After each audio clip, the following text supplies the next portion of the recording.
Yo,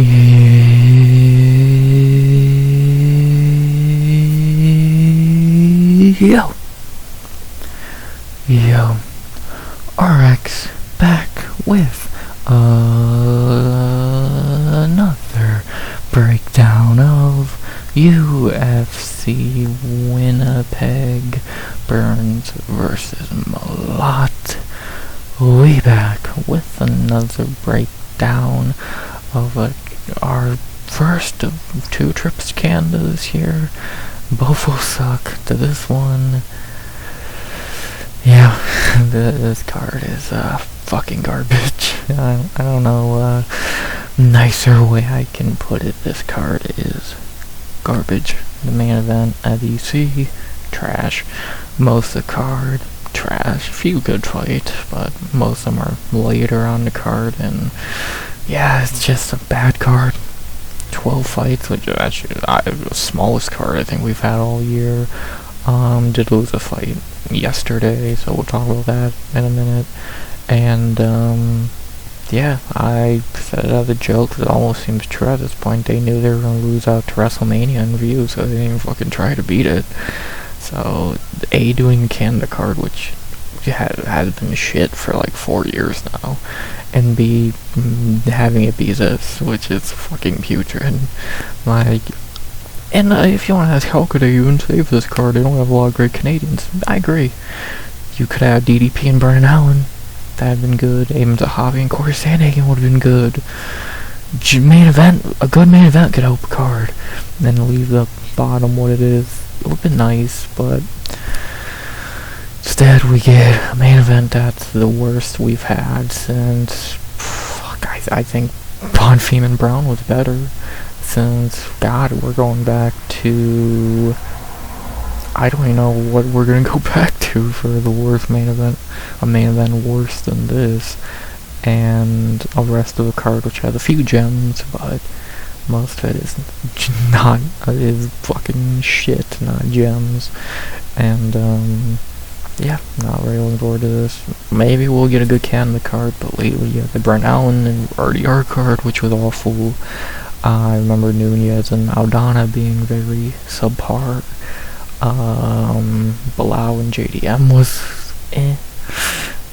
probably the best one in the last few years. So Moreno and Albazi was pretty ass. So not getting a lot of gems lately, but maybe this one can surprise us. I've seen worse cards, I think, shock us and be alright. So this is an Apex level card, and I think Apex level cards are better. And yeah, what a fucking jump down from 327, but maybe it's good. I doubt it, but maybe it's good. So I'm not gonna say it's going to be. I think it's gonna be garbage, and trust me, maybe paying more attention to WrestleMania, but I'll still have this garbage on. Seems like the Mania weekend card always fucking sucks. I remember Allen and Chris Curtis 2 years ago, which was shit. So, and then we can even get, I forget what last year's was, but yeah, it's never that good.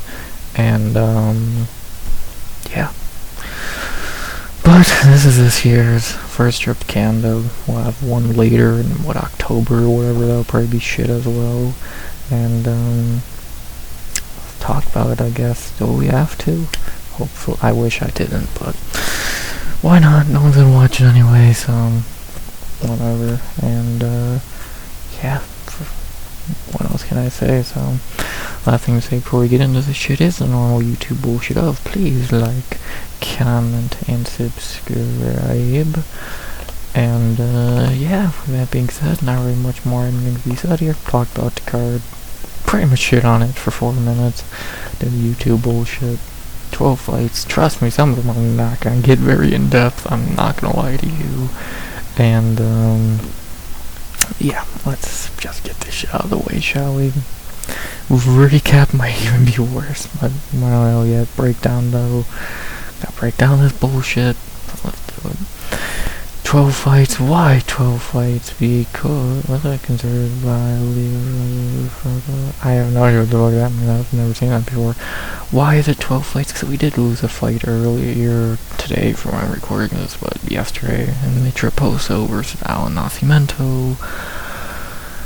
Yeah, shockingly it was not on Nascimento's side like it usually is. Raposo got sick, but they already rebooked this fight for June, which is stupid.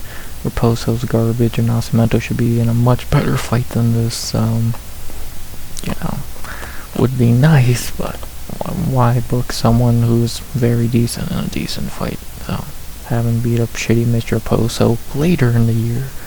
Oh boy, so, and plus I guess we can see 2 other fights we lost at would have really helped this card, so. Still got 12 fights for better or worse, trust me, it's the latter. Now let's get into it as we begin with a Canadian at least, which I guess is a big ass for this fucking card to have Canadians in all of the fights.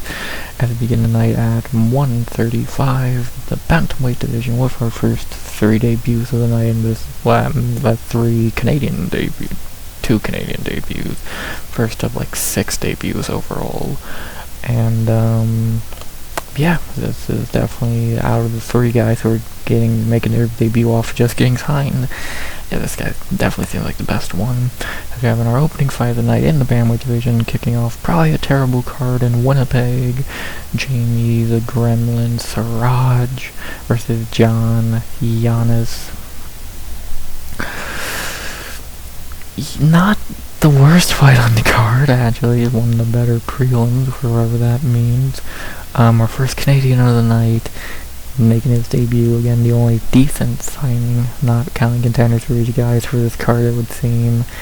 And, see if Canada can kick off their night with a win against America. Let's see what happens. We beat them in hockey. Can they beat us in a cage? Did we beat them or not? Either way, I don't care. What I care about is May, as our first fighter of the night is the debuting Canadian, Jamie Siraj, 14-3, 31 years old, from TriStar, very good camp. Made his UFC debut here, like I said. Lost to Diego Branda. Goddamn, that's the second. This is the second fighter in as many weeks to have lost to Diego Brandao recently. Maybe bring Uncle Diego back, Jesus Christ. Siraj actually has a really crazy story behind his career. He was meant to be on Contender Series or some shit, but he had some condition that helped him out. I forget what it was exactly, but as you can see here, 2019 to 2023, so he was out a long time. It was some crazy fucking condition, and it's almost a miracle that he's even fighting again. And, I thought that was for a UFC title shot, Jesus fucking Christ. Yeah, but now he has got back on track, won a few fights, and is now signed. So good for him again to come back from what he came back from. Fuck to him. And again, he seems out of the 3 guys who've been signed for this card to debut, he looks like the best one. That's not a high bar, but it's still true. And, see what this kid can do. He has a great story. Some people are high on him. Again, starting off tonight for the Canadians, they definitely want to start off on a win. UFC not giving him the hardest of debuts. See what this guy can do. He has a good story. Hopefully he's a good fighter. And, yeah, I don't know anything about him. Seems like more of a grappler, but can get knockouts as well, and even decisions. See what this guy can do. Not saying he's gonna be some top tier prospect, but good that he's getting a chance, and see what he can do. As for his opponent in his second UFC fight, and I think this is also on short notice for him. I think there's back-to-back short notice calls for this guy in the UFC. We have the opponent, the villain here, John Giannis.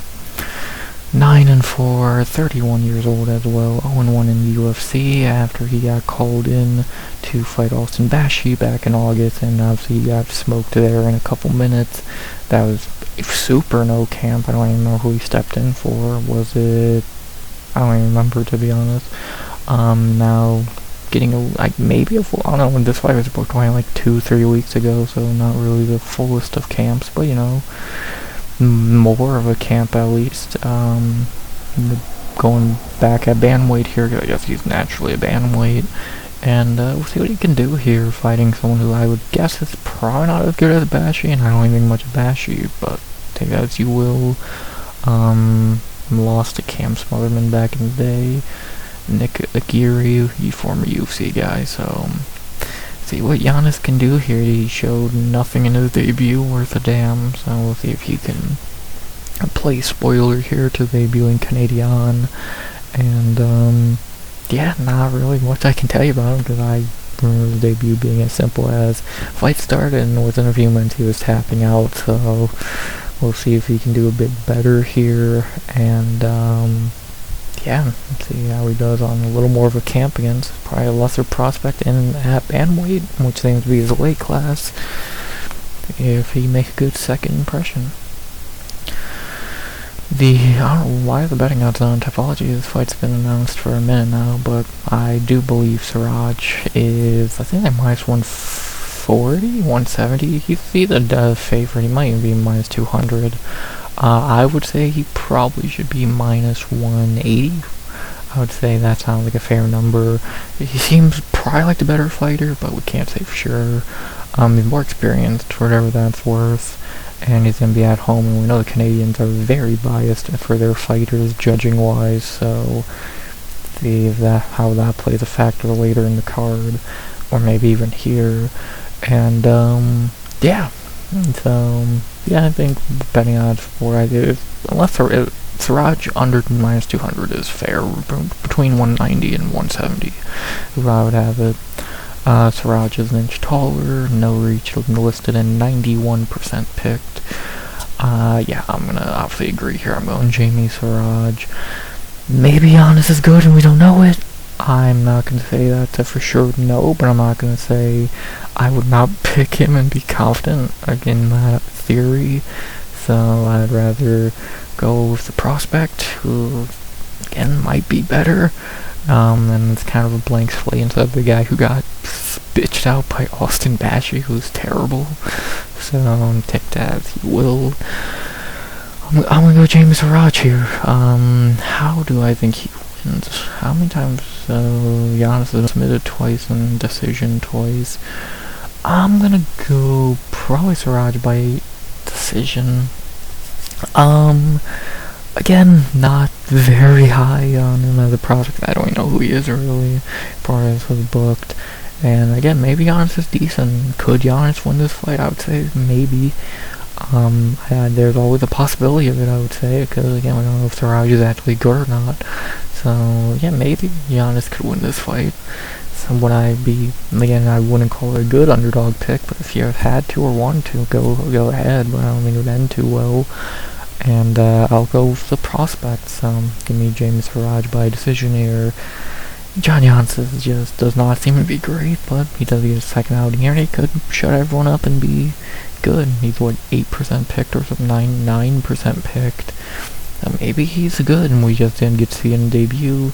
I'm gonna say that's unlikely, and I'm gonna say the Canadians start off the night with a win.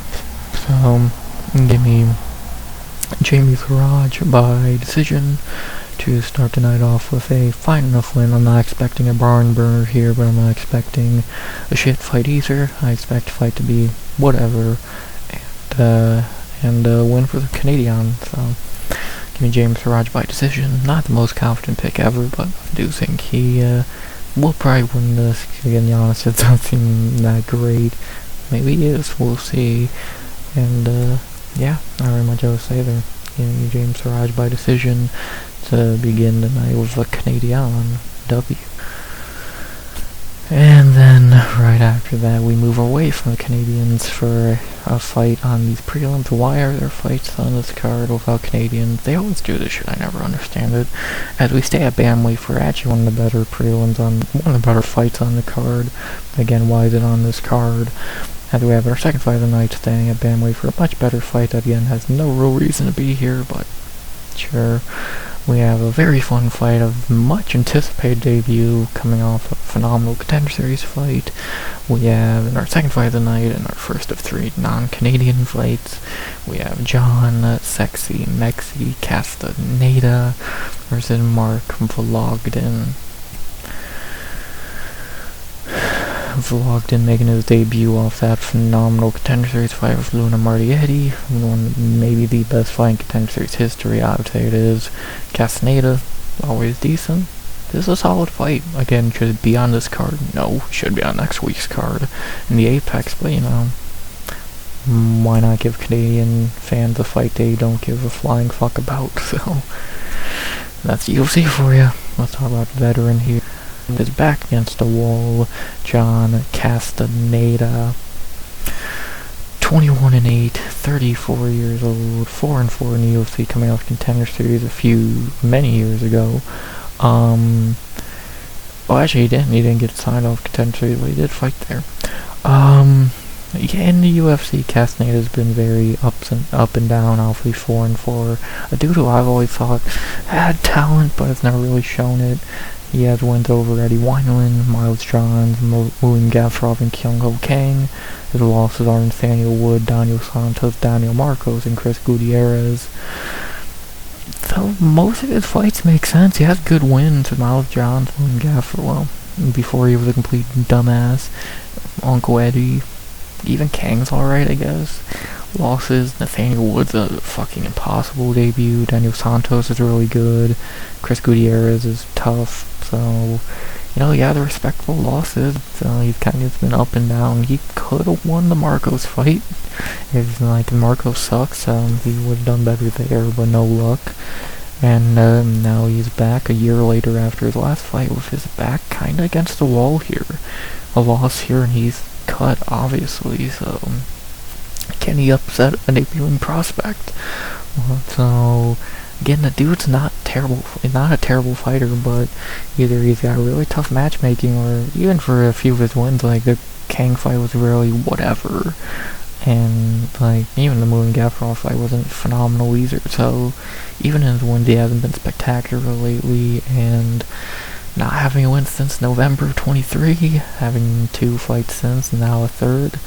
A win and he saves his career. A loss here and he's cut. He's not a bad fighter. Again, his striking's alright. He's well-rounded enough. He's not a pushover.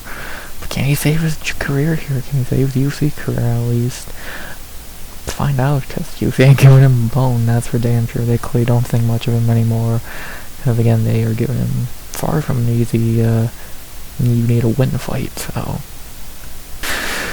Because that opponent that he has to beat to stay in the UFC is the debuting very good Mark Vologden. 12-4-1, 25 years old. Birthday is on fight day, so good for him. Gonna be 26 years old by fight time. He did lose on Contender Series, but he had such a great fucking fight. Again, the best fight in Contender Series history. Then he did get signed nonetheless. And of course, this is a rare time where that signing of a loser is more than fair. And now he's in UFC, so career didn't start off great, but he's been doing really good since. That was his first loss in a long time. And yeah, Vologden looks like a good prospect. One issue, he should be a flyweight. He's 5'3". I don't know why he's trying to fight at bantamweight. I get he's a big dude, but like, he could probably do much better at flyweight. And but he wants to, if he doesn't feel like making that cut, then don't, I guess, if you can make it work. Coming out of the Hamzat gym with guys like Felipe Lima and who else? There's someone else from that gym in the UFC, I can't remember their name, but from the Hamzat gym, well-rounded, good striker, durable as fuck. Grappling's alright, actually very decent, and he's a Russian, so seems like a decent signing. Yeah, the best fight in Contender Series history, no doubt should have been signed, and a young dude, seems like a legit prospect, should be a flyweight, but do you want to stick at bantamweight? See if it works for him. Excited for a debut, and see how he does here. So maybe a Russian who won't be completely hated in the UFC. It'd be fucking nice to have a few of them not be complete fucking assholes. And see what happens here with the flyweight fighting at bantamweight in the debut. The betting odds for this fight are not what they say here. John Castaneda, as of when I checked earlier on Thursday, is the favorite at like minus 130, 140, which I don't understand that at all, really. I think the odds were more accurate here. I'd have logged in like minus 155 would be a fair price. Like, Castaneda's not a pushover and he could win this fight, but in no world should he be the favorite in it, so I don't know. Castaneda's 3 inches taller and much bigger in reach, but logged in as 67% picked. And I agree with that 6-7 percentage. I'm going Mark Vlogden here. Again, I don't think Castaneda sucks, and it's gonna suck to see him get cut, but I just cannot pick him here. Vlogden seems like a better fighter. He seems like a legit prospect, and Castaneda just kind of looks like he's on his way out to UFC at this point. He just does not seem to really have it anymore, or be able to win anymore. And I'm gonna go with the younger, up-and-coming prospect. I'm gonna go with Mark Vlogden by decision here. Doubt we get a finish. Castaneda's pretty tough to finish. Daniel Santos had to hit him with a lot to finish him, and I don't think Vlogden will be able to do that, but maybe. We'll see. The dude does seem to have good power and striking, so maybe, but I'm gonna say not gonna happen, and I'm gonna go Mark Vlogden by decision here. Again, we'll see what happens. Could Castaneda pull the upset here, or I guess the predicted pick? Why is he the favorite again? Maybe. I could see it, but I'm gonna say not gonna happen. And I think Vlogden's very good, and I think he'll get the win here, so I mean Mark Vlogden by decision. Castaneda is a pretty good debut opponent, and Vlogden can beat him in debut. That's a hell of a debut win. I think it would do just that, so give me Mark Vlogden by decision to kick off his run at bantamweight, even though he's really a flyweight. So see if he can knock Sexy Mexy out to UFC, or can John save his career? I'm gonna say nope. Vlogden by decision, and one of the better fights on the card, even if it has no business be on the fucking card. And then after that we get to the female portion of the prelims of a back-to-back of actually two of the better fights on the card, beginning with 114 ranking in the flyweight division, as we have our third fight of the night in the women's flyweight division for the number 14 ranking. Probably the hardest fight to pick on the card, because this is going to be a split decision, so we'll see how that goes. And we have our third fight of the night, and fights will probably should be on the main card since they're both ranked. Well, since this is for a ranking, I mean, but whatever. And we have our third fight of the night for the number 14 ranking at flyweight. We have J.J. Aldridge versus Jamie Lynn Horth. Hey, I predicted this fight after Horth's last win against Bleda, so I'm happy to get a fight idea right for once. And yeah, decent, not a terrible fight, even if it's for sure going to a decision. Bit difficult to predict, and for a ranking, so see what happens here. Let's begin with the enemy here, the ranked 14 at flyweight, J.J. Aldridge. 14-7, 33 years old, 10-6 in the UFC. Her wins have been Chan Min Yeon, Danielle Taylor, Poliana Viana, Lauren Mueller, Courtney Casey, Vanessa Demopoulos, Julian Robertson, great win there, Naliang, Montana De La Rosa, and Andrea Lee. Her losses have been Juliana Lima, Macy Baba, Sabina Mato, Erin Blanchfield, Ariane Da Silva Lipsky, and Veronica Hardy. Interesting career JJ has had over now 10 years in the UFC. I've said before, and I still probably believe it, that she is the most average fighter possible in the UFC. She's not great at anything, but she's not a can either. Like, if you look at her wins, she knows how to beat shittier fighters. None of her, outside of Jill Robb, none of her wins are actually that good.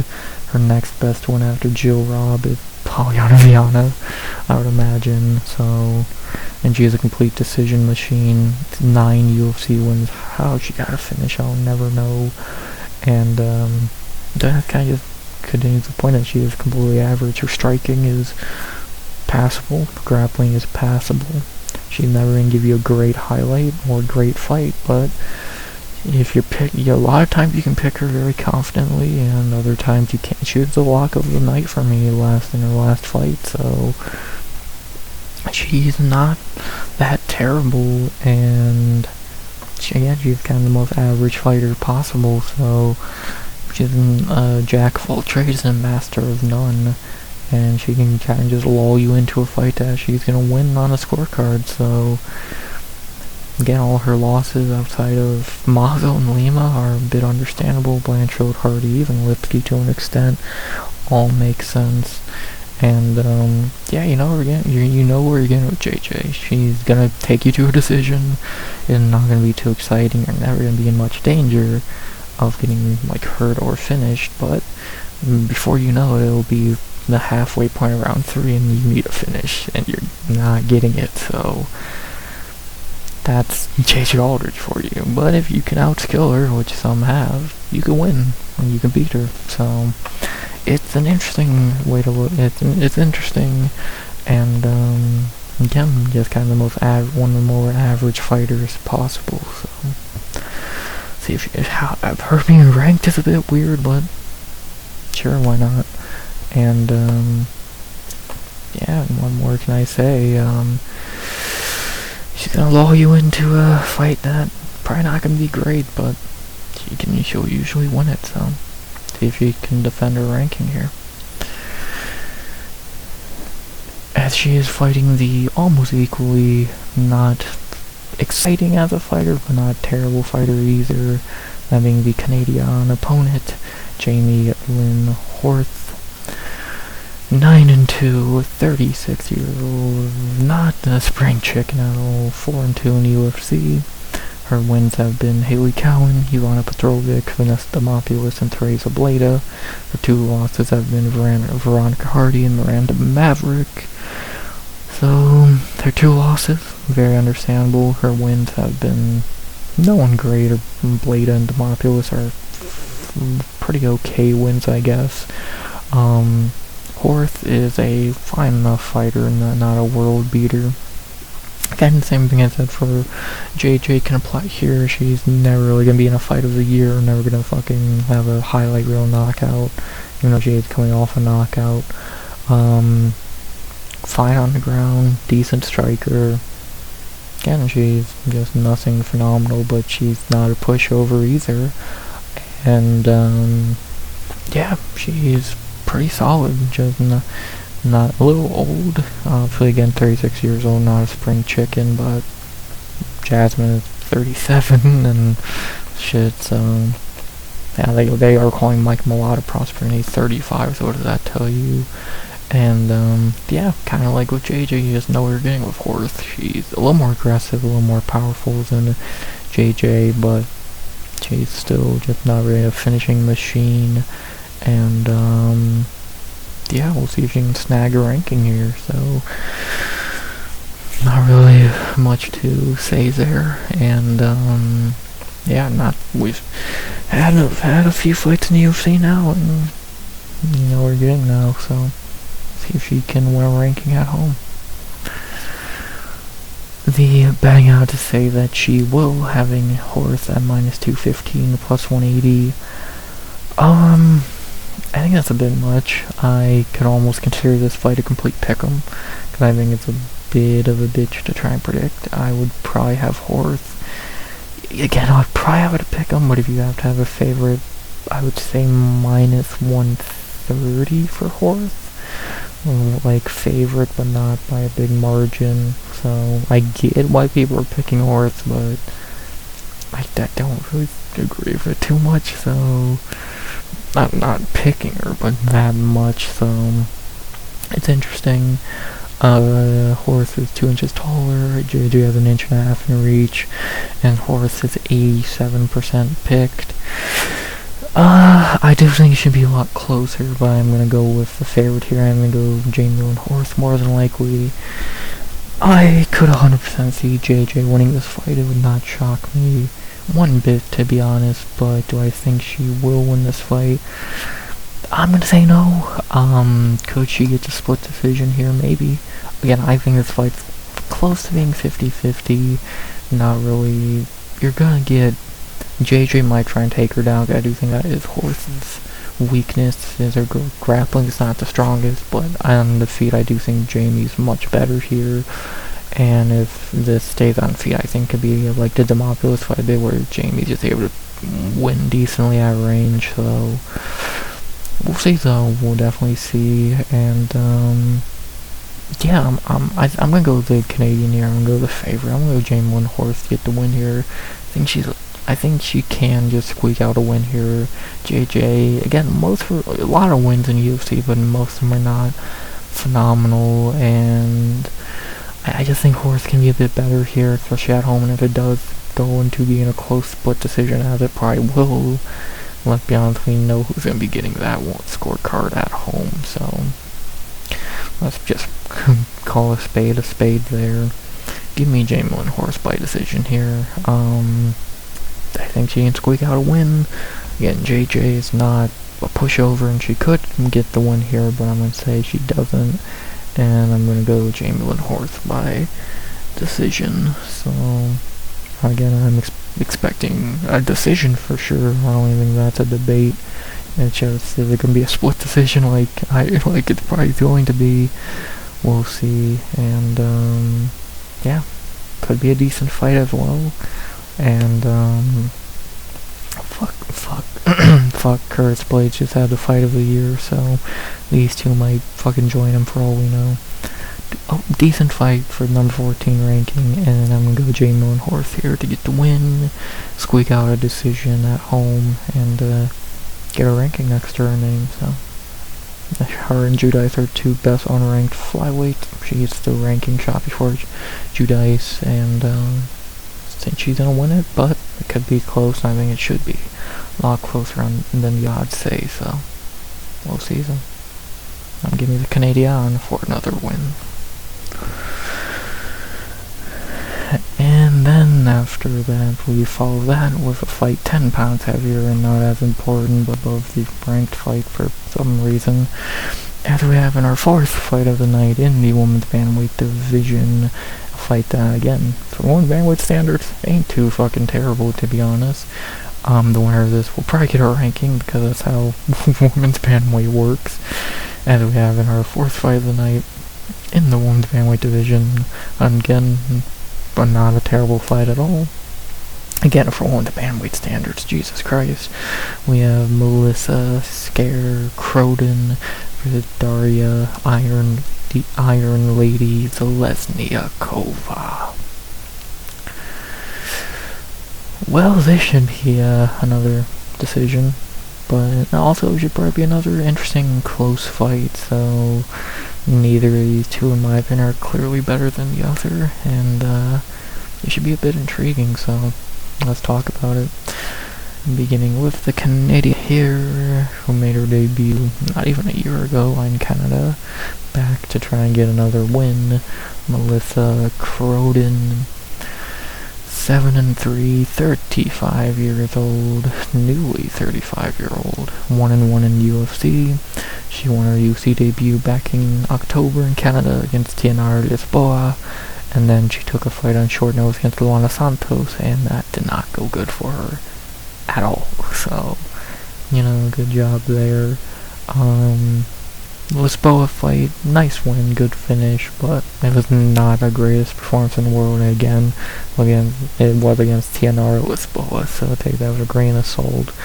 And then to go in there with Luana Santos, who is not that great, and get dominated by her, that you could clearly 30-27 there. It's not great, and yeah, Ren needs to bounce back after that, so see if she can here back in Canada, I should say. Her cardio seems alright, her grappling seems terrible, her striking seems alright. She doesn't seem like a great fighter at all. For one bantamweight standard, she's one of the, I guess, mid-tier ones. And, see if she can get a win at home here against probably the best opponent she's faced. Well, is Lesniakova better than Luana? I definitely there's a debate to be made for it. And, yeah, let's see if Crow can get back on track here again. Grappling's ass, cardio's okay, striking and want to get a finish is there at least. And, see if she can get back on track at home here and not go under 500 in the UFC. To do that, she has to beat the Russian fighting out with the very long name, and that is spelled like 3 different ways on like a few different sites. We have the opponent here, Daria Lesniakova, 10-2, 30 years old, 2-1 in UFC. Her UFC debut, she squeaked by Montserrat Rendon in a decent fight, then lost to Arlene Perez, and then got revenge on Melissa Mullins last time out. The Lesniakova in the UFC has shown something. Rendon, she showed she's not worried to get a little bloody and have a fight. Against Perez, she showed she's not on the level of the higher echelon of the division, and obviously Eileen's a really good loss.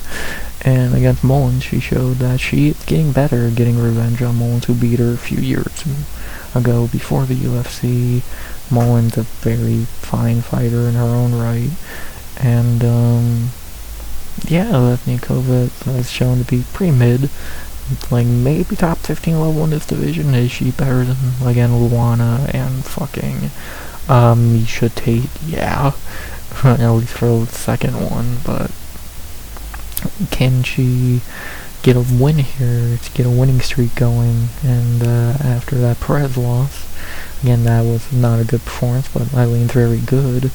And, let's see if Daria can get back up, can get a winning streak going here. Enemy territory, trying to get back. She was ranked at number 15th for, I believe, a few weeks.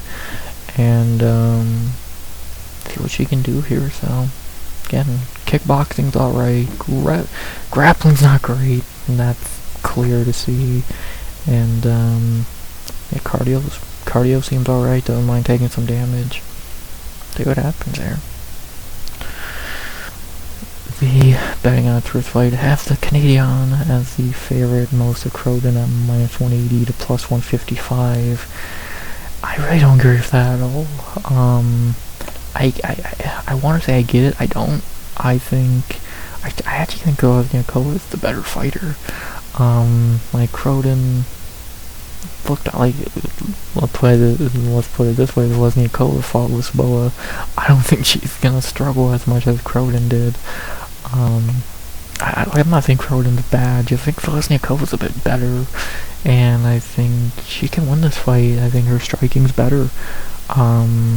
If she can bag, especially round 1, to where, I do think Croden probably has better cardio, and obviously durability is not really a worry here. It's gonna be interesting. It's gonna be a tough one. It's gonna be a close one.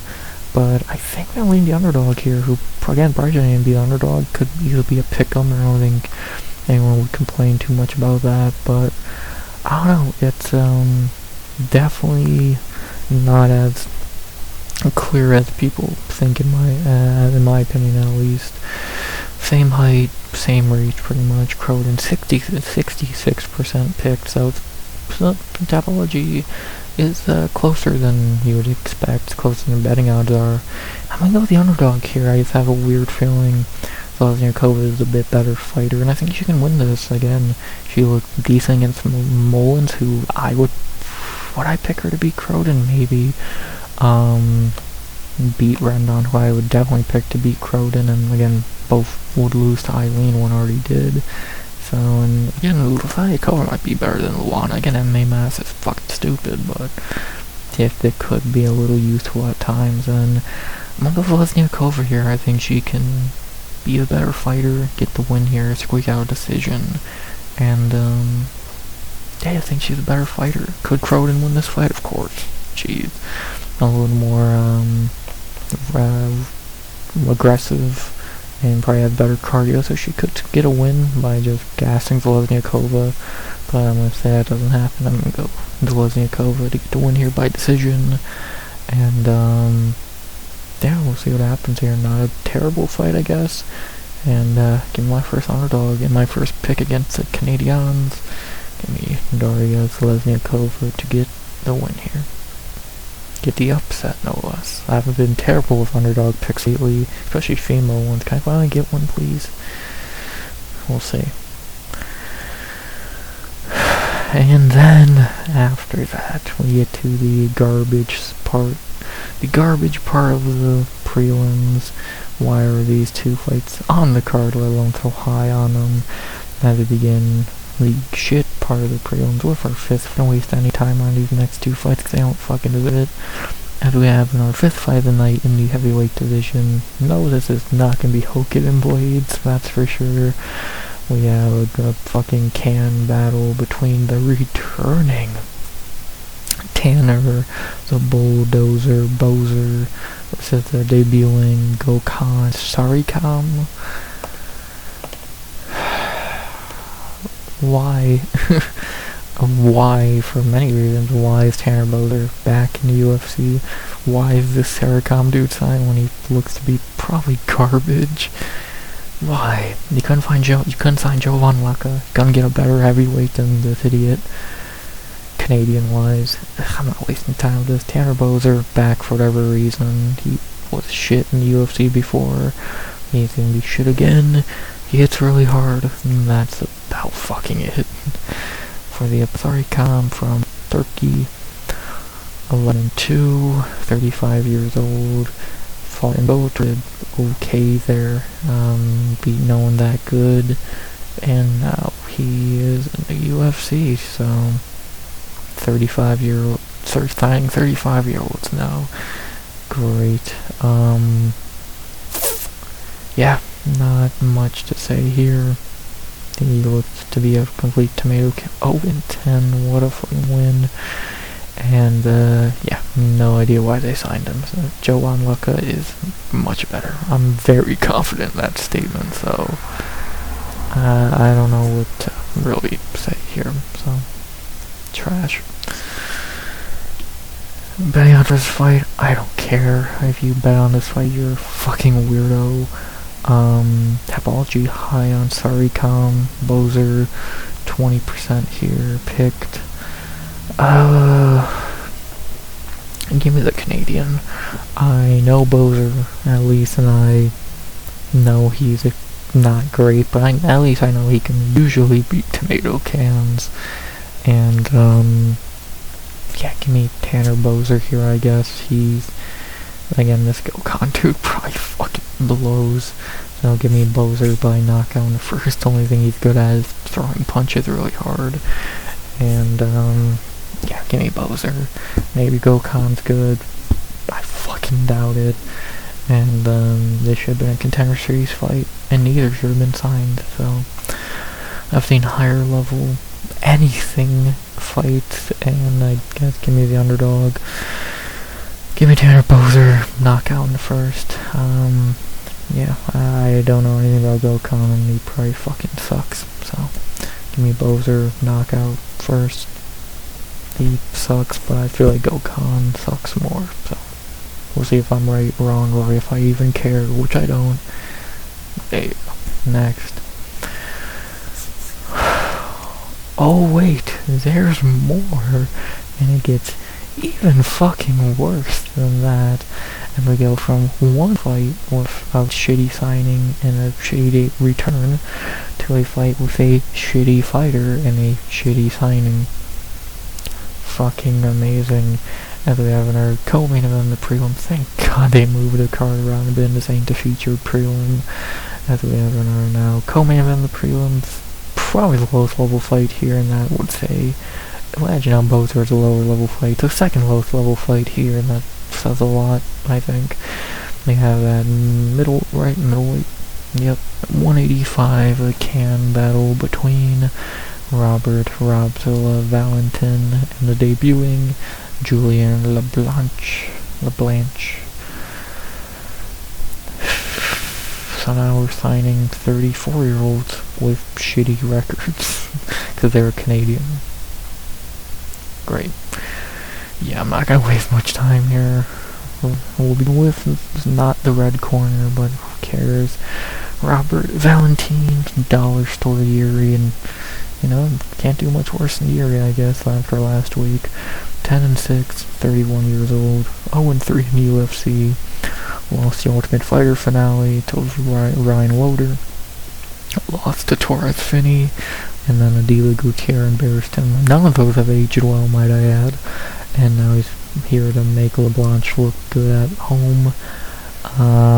Yeah, Valentin's awful. He looked like a good fighter on Tough, but I guess that's how shit the people they got for Tough was. And yeah, Valentin looks like a guy who's going to be tailor-made for DBX or whatever. So Daniil Danchenko is everything Valentin was meant to be. And yeah, Valentin just seemed like he's going to be a dollar store Yuri and DBX or fucking BKFC by year's end. So actually training partners with Daniil, so that must really annoy him. As for the opponent here, the last signing not from the Contender Series, the last debut not from Contender Series, I should say, Juliana LeBlanc, whatever, 10-2, 34 years old, great we're signing 34-year-old with shitty records. Made his debut only because he's Canadian, besides that he's fucking shit. Can we not get fucking Jeffrey already in the UFC? I don't dare be coming off a loss. Yeah, this dude seems like a shit fighter. Shocker, I know. 4 knockouts, 4 submissions, 2 decisions, 2 losses to Damon Lapilus, not even a good one. And some Joel dude, none of his wins are notable. Darian Weeks, a former UFC can. A lot of cancelled fights through his whole career. Yeah, this dude does not look like a good signing at all. But, maybe I'm wrong, but I'm going to say I'm probably not, so. You're so lucky to be Canadian, because you would have never sniffed a UFC if you weren't. The betting odds for fight of Ashley, again, kind of like the logged-in fight of jumped for Valentin. Now he's the favorite, which they must have signed the worst fighter possible if you're the underdog to Robert Valentin. But that's what the odds were when I looked, so I don't agree. I think probably the odds you see here are more accurate to what they should be, but truly, I don't care.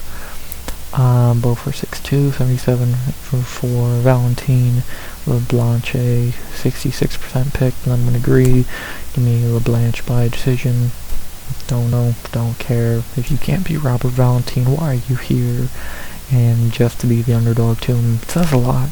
Because if you suck that fucking badly, that Robert Valentin looks like a competent pick next to you, that says a fucking lot. So give me Julien LeBlanc by decision in a complete can battle.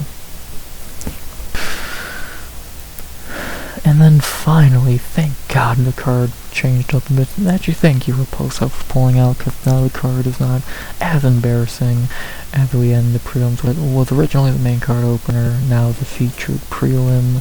We have in our featured prelim in the featherweight division, the easiest fight to pick on the card, I would say. We have to end the prelims with a bang, much needed, that bang that is.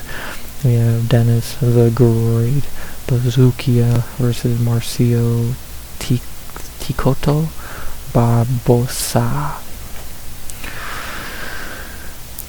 Well, the idiot who punched a fan is back. I fucking forgot he was even signed. He's not fought in so long, so yeah, I really wonder who's gonna win here. A real fucking debate, ain't it? Let's talk about the non-debuting long turn of the known as Dennis Bazookia, 12-5, 28 years old. I thought he was from the Aljo camp. So yeah, he's definitely not from the Goat Shed. He fights out of the Aljo Marab camp, but sure. 1-3 in the UFC, did win on Contender Series, but that's not when he got signed, even though I remember he probably should have there, but they waited, and now I see why. Cause again, yeah, he's shit. Got a short-nosed fight, Sean Woodson, lost. Fought Jamal Emmers, got sparked out in 50 seconds. Fought Connor Matthews, that was the only win, and I guess that just shows how shit Connor Matthews is. And then Francis Marshall beat him very easily 2 years ago. So yeah, not much to say there. His losses, I'll give him that. His losses are to good fighters, Woodson, Emmers, Marshall. He only could beat Connor Matthews, who's fucking terrible. Lost to Bagdasarian. Oh yeah, he was on Contender Series twice. Lost to Bagdasarian as well. So another decent fighter. And yeah, I'll give him that. He's lost to good fighters, but yeah, he's still garbage. Again, his career highlight is punching a fan for some fucking reason a couple months ago. And yeah, he's just being used as cannon fodder here. Again, most people probably forgot he was even signed, or he was even on the roster, who he even was. And yeah, not really much you can say here. Dude sucks. Simple. Again, you beat Connor Matthews. What a fucking accomplishment that is. So simple. For his opponent here, the debuting off the Contender Series after a good performance and a knockout. Yeah, the debuting another member of the Barbosa family with Dione Edson, Marcio Barbosa. So 17-2, 27 years old, made his UFC debut here.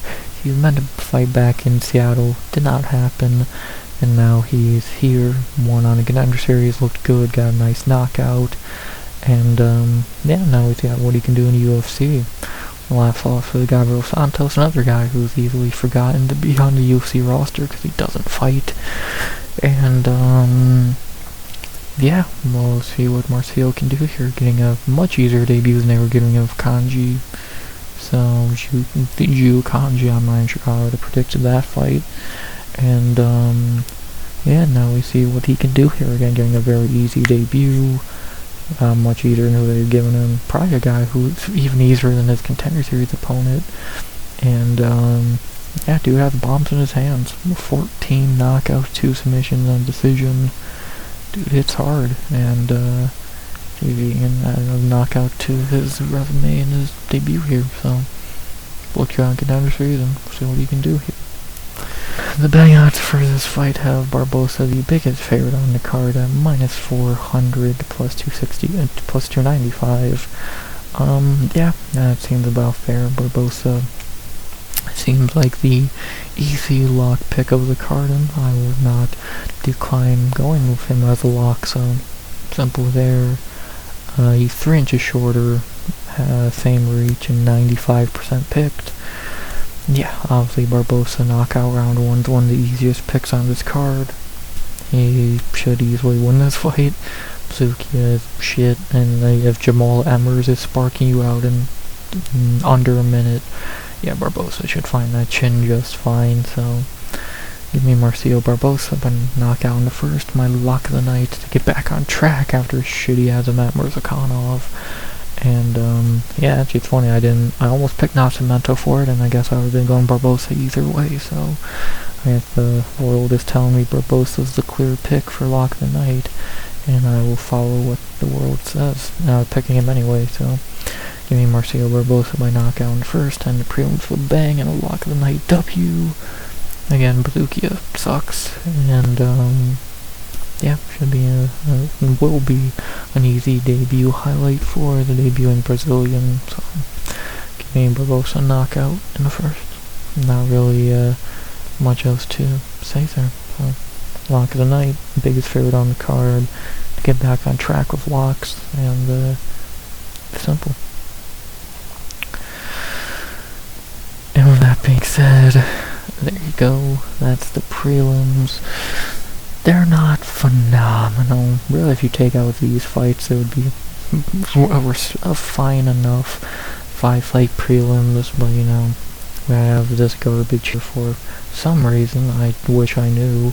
All of this is fine enough, and Barbosa fight is decent, so I don't have high hope for this card, let alone these prelims, but they look a bit better after the move around, and we'll see what happens. So who fucking knows? And yeah, with that out the way, that leaves only a 5-fight main card, which feels like the first 5-fight main card in a long time, on a fight night at least. And let's not waste any more time, let's get into it, shall we? Beginning with our new main card opener, staying as an American versus Brazilian, just a heavier version, and at least probably not have to get over Brazilian, but still, we have in our main card opener in the lightweight division. Why is this on the card? Again, I ask. We have to open the main card with, this should have probably been moved down to Barbosa, but whatever. We have Thiago Moises versus Gouge G Money Young. Yeah, this is a very simple fight to predict. I think we've seen this fight a few times in Moises' career, and yeah, not really too much to say here, so let's get into it. And with the veteran, the former, top 15, maybe top 10, Thiago Moises, who has definitely fallen on hard times lately. 19-9, 31 years old, 8-7 in the UFC. I can go with his whole UFC career, just his last few fights. He went on a nice little winning streak after the Islam and Alvarez fight. That's an insane back-to-back in hindsight. Beating Christoph Giagos and Melky Zayel, which how great has that aged. Then Benoit killed him. He beat Ramirez easily. Lost to Ludovic. Beat Ogden. Lost to Gordon last time out. And is now back against shitty Gouge Young, who truly might be well, maybe not the worst, because he did fight Mitch Ramirez, but one of the worst fighters he's ever fought in the UFC. Yeah, Moises, very win-lose lately. He'll get a win and then get a fight up against someone decent like Gordon or BSD and lose, but he always finds a way to bounce back. If it's Ramirez, Giagos, Ogden, he always finds a way. And yeah, now he needs to find a way to get back on track again. He should pretty easily, because this does give strong vibes of the Mitch Ramirez fight, and he should win this pretty easily, but you know, we'll see. Getting a bit older, taking a lot of damage between Alvarez, Benoit, Gordon, so see what he can do. He's still not a bad fighter. Again, gave Islam one of his toughest fights, and yeah, if he's still as decent as he was even like 2-3 years ago, it should be a complete layup for him. So pretty simple. Dude's well-rounded, good kicks, good striking, good grappling. Dude's pretty solid. Dude's a pretty solid lightweight. That's something I cannot say about his opponent, that being Gouge Young. 10-3, 25 years old, 1-1 in the UFC, and he lost on Contender Series to Colin Salkeld, which is one of the more understandable losses ever. Then he made his debut against Evan Elder, lost, and then did beat Machete last time out. But that means nothing in my opinion, because Machete is awful, so you know, great. Yeah, Gouge is pretty terrible. I think he's a bottom of the barrel lightweight. Again, you beat Machete, which is not impressive at all. That dude is garbage. Moises would probably have finished him, and yeah, I've seen nothing Gouge Young that show that he's a top 70 lightweight in the division, so dude just seems shitty. I don't know, it's just not good. No what else I can really say there, so pretty simple. What's not simple are the betting odds for his fight being batshit insane and stupid. Young is actually the favorite at like minus 130 and shit. I have no idea why. What is that? Well, at least Topology is not fucking insane. Pretty virtually identical here. 64% going Moises. At least they're not batshit insane. Jesus Christ. This is a complete layup for Thiago Moises. I think he's even locked the night territory to an extent here. Like, he is gonna win this fight easily. I don't know what else I can say there. He's so much better than Young at times. Once again, this gives me complete vibes of him versus Ramirez. A little bit better version of Ramirez. Like, Young's just shit. I don't know another way I could put it. And, yeah, this should be a complete layup for Moises. He's better on feet. He has great leg kicks. He's fought better guys. He's went 15 minutes. Find enough cardio, find enough grappling. He should win this fight unless he gets his chin clipped again like the Jared Gordon fight. I see no reason for Moises not to win this fight, so give me Thiago Moises by decision. Very confident there. Again, Gouge Young is just fucking terrible. And, yeah, it should be a layup for Moises. Again, this gives complete vibes of the Mitchell Ramirez fight. Whatever people see in Gouge Young, I don't fucking know. And, yeah, I think Moises should be minus fucking 200 here and should win easily, so give me Thiago Moises by decision pretty easily. The easiest underdog pick of the year so far. And then, after that, we go to our second fight of the main card that should be the co-main, but whatever. Fuck, could even be the main. Be better. As we have in our second fight of the main card, in the top 10 of women's flyweight, we have my girl, Tyler Casey, my girl. Well, I guess I got her, Pilarstri, and Casey. The one that's fighting right now, Pilarstri, is next week, and I can't wait. But we do have Jazz here in our second fight of the main card. In the top 10 of flyweight, a very easy fight to predict here, as we have the Canadian badass back. Sadly, not the best Canadian fighter anymore, but you know, still better than most. We have our second fight of the main card, and at women's flyweight, top 10. Jasmine Jazz the Vicious versus Killer Karine Silva. Yeah, this is a very easy fight to predict. Not really too complicated of a fight to predict here, because one fighter is very decent, coming off a loss, and one is shit. So, not too much to say there, so let's talk about it. Beginning with the Canadian here, we could easily be fighting for the belt if she would have won our last fight. Jasmine Jazz the Vicious, 14-4, 37 years old, is fucking insane. Yeah, I would have never guessed that. 8-3 in the UFC, coming off Contender Series where she, funny enough, beat Pilarstri. In the UFC, she's beat Kay Hansen, Gabriela Fernandez, Miranda Maverick, Keshwada, Fatima Klein, without of that aged well, Ariane Lipsky, Myra Bueno Silva, and Jessica Andrade. Her losses have been Natalia Silva, Tracy Cortez, and Manon Fior. Outside of the Cortez loss, can't really complain about losing to Natty and Manon. And yeah, Manon fight went really bad for Jazz, getting knocked out in under a minute and a half. They wanted to call it a bad stoppage, it fucking wasn't. And yeah, that sent Jazz back to probably probably shot down any chance of her being a title contender, because at this age and was not getting better as a fighter. Yeah, it's kind of hard to see her getting back to where she was going into that fight, but no, it's always possible, I guess. She's still a very good fighter. Grappling is still very strong. Her striking is just non-existent.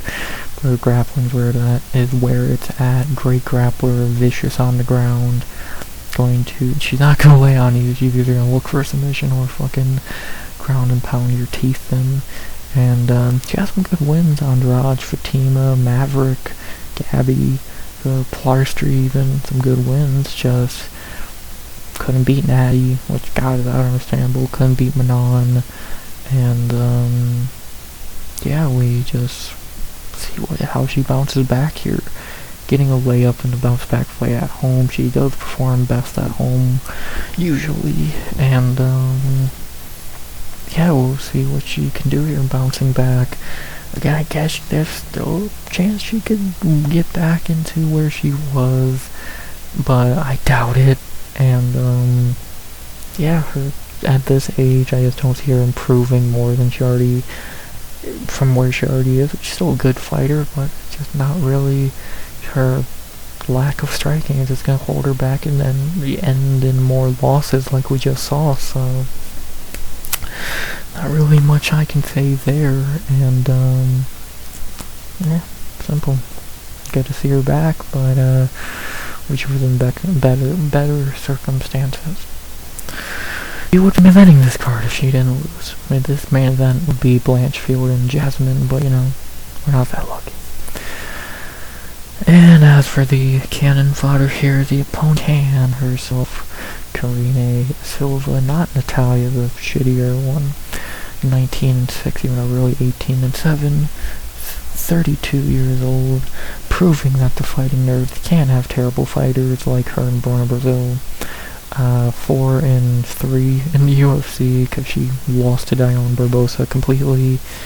She started her UFC career on a winning streak against Cans, and has lost ever since. Lost to Araujo, lost to Barbosa, lost to Barber. Fuck, I would have picked JJ Aldridge to beat her, to be honest. And, yeah, Creaney just sucks. I don't know a simpler way I can put it, so she's terrible. And, yeah, what more can I really say here? She has shit cardio, she's a shit fighter. And again, her and Bruna Brazil have completely shown that the fighting nerds can have terrible fighters. And actually Brazil might be better, so what does that tell you? The betting odds for fight have Jasmine minus 320 to plus 250. Yeah, I think that's fair. Jasmine can even be minus 350 to be honest. She's gonna win this fight easily. She's better. She's probably the better striker, better on the ground. She's better everywhere. And, yeah, she'll win this fight pretty easily, so, she is 2 inches taller, 1 inch in reach, and 91% picked. I'm going Jasmine here. I'm just debating in my mind, do I think she gets a finish? I don't think she's gonna get a TKO. I think she might get a decision, or she might get a submission. I think she might just, does she come back more angry after the Manon fight, or does she come back timid? And I guess the real debate.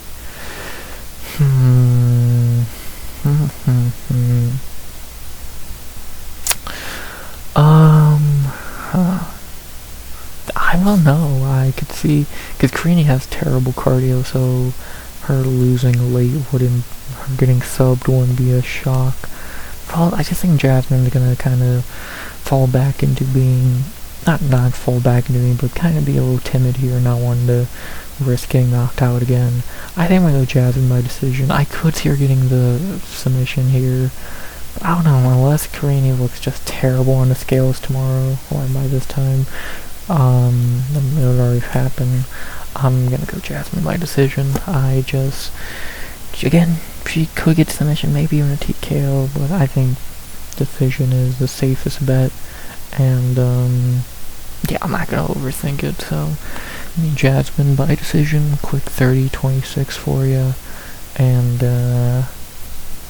yeah, not really much else to say there, so give me Jazz by decision, get back on track against a can. And, yeah, not really much else to say there. Good to see Jazz back. Just again, wish it was off a giant win against Manon, so. And then, after that, we get to our final debut of the night, if we didn't have enough already. This one is probably the most hyped up, just for the memes, as we have in our featured by the main card in the lightweight division, the probably most anticipated debut of the night just for the memes.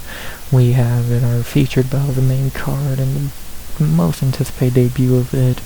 We have Rat Garbage, Mandel versus the Black Country Banger, Jai Herbert. Oh, it's good to see Rat Garbage in UFC, just for the memes alone. That dude doesn't seem like a bad fighter. 36 years old making a debut is crazy. And, see what he can do here at home fighting a not a great fighter. Let's talk about it. We'll begin with the Canadian here. We're at Nello. 14-3, 36 years old, again, an insane age to be on. Contender Series alone making your debut. Of course, again, coming off Contender Series, never went to a decision in his career.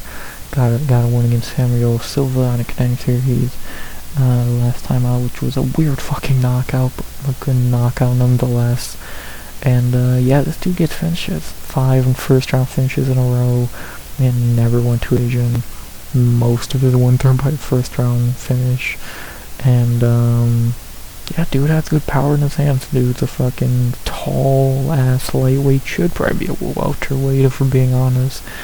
And yeah, good to see him in the UFC. Dude's a complete veteran. He's been fighting forever. Was in Bellator for a long time. And yeah, now 5 in a row in the UFC now. Memes alone, it's good to have him, let alone, again, he actually seems like a decent fighter. And yeah, we'll see what Rat Garbage can do here. Didn't have a great Bellator career, 4-3-1. No notable wins either, so that kind of sucks. But I think he's really hitting his stride as of late.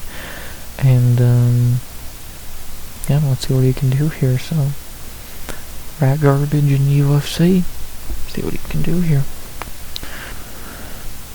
And for his opponent, another guy who's a meme, mainly just for getting his shit knocked out many times. We have the opponent here, Jai Herbert, a guy who I swear we've not seen in a long time. 13-6-1, 37 years old, 3-5-1 in the UFC. His 3 wins have been Kama Worthy, Kyle Nelson, Rolando Bedoya. He's lost to Francisco Trinaldo, Moicano, Ilya Taporia, Faraz Ziam, and Chris Padilla, and he had a draw with Ludovic Klein.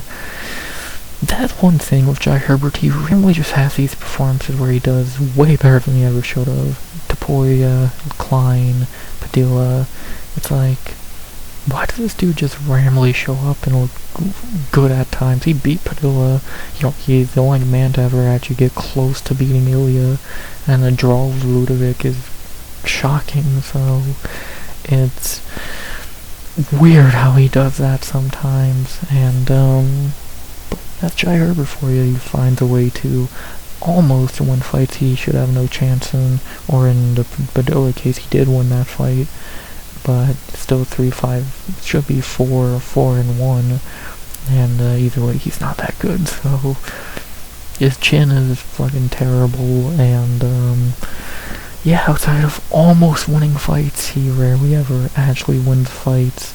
And yeah, we'll see if he can get a big upset win here. Spoils the debut of a very hyped up guy. And yeah, see what he can do here. So again, man who has almost won a few fights he never should have had a chance in. Mainly just gets knocked out in everything else he does. And yeah, we'll see how he does here. So not really much else to say there. The betting odds for this fight have Rat Garbage minus 165 to plus 135. Magic Shock, the odds are now a little bit wider. But I don't know how much wider the odds could even get. Like, I guess now it could be like minus 170, 175. But even that really ain't meaningful. So I guess the odds are fair, but I thought they might be a little higher on Rat Garbage. But you know, it is what it is. Herbert's taller and has 2 inches in reach, but now is 76% picked. And I am going to agree. I'm going to go Mando now by knockout in the first. Dude has good power. Jai Herbert has no chin, and he should be able to find the chin of Jai and get the win here. So give me Mando now by knockout in the first. Could be second round as well. I almost went with that, but I think round one's more likely. Find the chin of Jai Herbert is pretty fucking easy. And yeah, let's see a Rat Garbage UFC win, baby. So give me Rat Garbage by knockout in the first. Don't see Jai fraud checking him. I see Jai just becoming another highlight.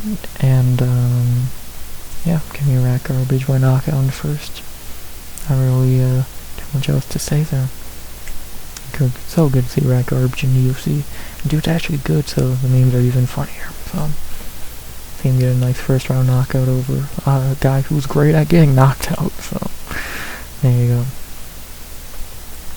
And then after that, that takes us to the co-main event of the evening. Thinking at bantamweight anymore, because they took this guy out of the top 15 not long ago, deservedly, but still. And now our co-main is unranked at bantamweight, but still a decent fight. As we have our co-main event of the evening in the bantamweight division, a very fun fight between Kyler the Matrix Phillips versus Charles Air Jourdain. Again, fun co-main here, even if there's not a ranking on the line. Kyler got taken out of those within the last month or so. Still a fun fight, and yeah, let's talk about it. Very fun co-main here. Let's begin with the former ranked guy and now kind of falling behind in his career, Kyler Phillips. 12-4, 30 years old, 6-3 in the UFC. A guy who really should be 7-1, or 7-2. I mean, coming off Contender Series. Dude well, actually, not really. Was on Contender Series. And he was on the Ultimate Fighter. So now he's in the UFC. Now he made to the UFC. The dude has talent, but at times he really doesn't show it. Has wins over Gabriel Silva, Cameron Ossie, Song Yadong. That's an insane win. Marcelo Rojo, Jaime Barcelos, another great win, and Pedro Munoz. He's lost to Raulian Paiva, that was bullshit. Rob Font and Vinicius Oliveira. Those are not aging well, are they? Yeah, Kyler's a dude who, again, has shown a lot of talent at times, but at this point it kind of seems to be fading, especially since he's falling behind his own teammates, Marcus McGee, Sean O'Malley, Mario Batista. They were the big four in the division, and now 3 of them are doing good. He ain't. Kyler has really kind of fallen behind. He's still young. He's only 30 years old, and he just doesn't seem like the same fighter. Like, in the last 2 fights, he looked terrible. And he's a guy who has talent, but he's kind of just a watered down Sean O'Malley, and that's kind of catching up to him. Like, the dude has ability, but he just ain't showing up like he once did, and now his back's against the wall on a losing streak, and now he's fighting a guy who the UFC definitely wants to beat him. So we'll see if Kyler can get back on track here. Much needed win. I doubt they would cut him with a loss, but the chances of it are not unlikely. And we'll see if he can get a win here. Really save his ass from kind of just being left behind, and kind of see what he can do here. Much needed win for a guy who has the ability, just hasn't shown him that all lately. As for the opponent, Leon, who looks the best Canadian fighter, bar now, and you don't count. Where is your brother, Charles? And we have the opponent, Charles Jourdain. Where the fuck is Luis Jourdain? Getting a debut already? 17-8-1, 30 years old as well, 8-7-1 in the UFC. All, if not most of those, were at featherweight. Since moving down to bantamweight, he's looked great against Victor Henry and Davey Grant. And Davey Grant, what a fucking great win that is, and Victor Henry, fine enough win. Charles, kinda the same thing I said of Kyler with Jourdain's career for a long time. He was a dude who was super fucking stagnant for a long time, ups and downs, wins and losses. A dude who clearly had talent but never showed at a consistent level, and now he finally is, to an extent, at bantamweight. He looks phenomenal. Again, ripping through Victor Henry, ripped through Davey Grant. He looks phenomenal at bantamweight, and it's going to be very intriguing to see how far he can go. Again, he's a dude who's always had the talent to go far, and now it's just up to him to stick to this consistency, which he's never really been able to do. So we'll see if he can do it here at bantamweight. He's done it so far, but can he keep it going as he fights the better guys every time? And again, we can just see the best Jourdain every time. That's a top 15 guy easily. Just can we see the best Jourdain every time?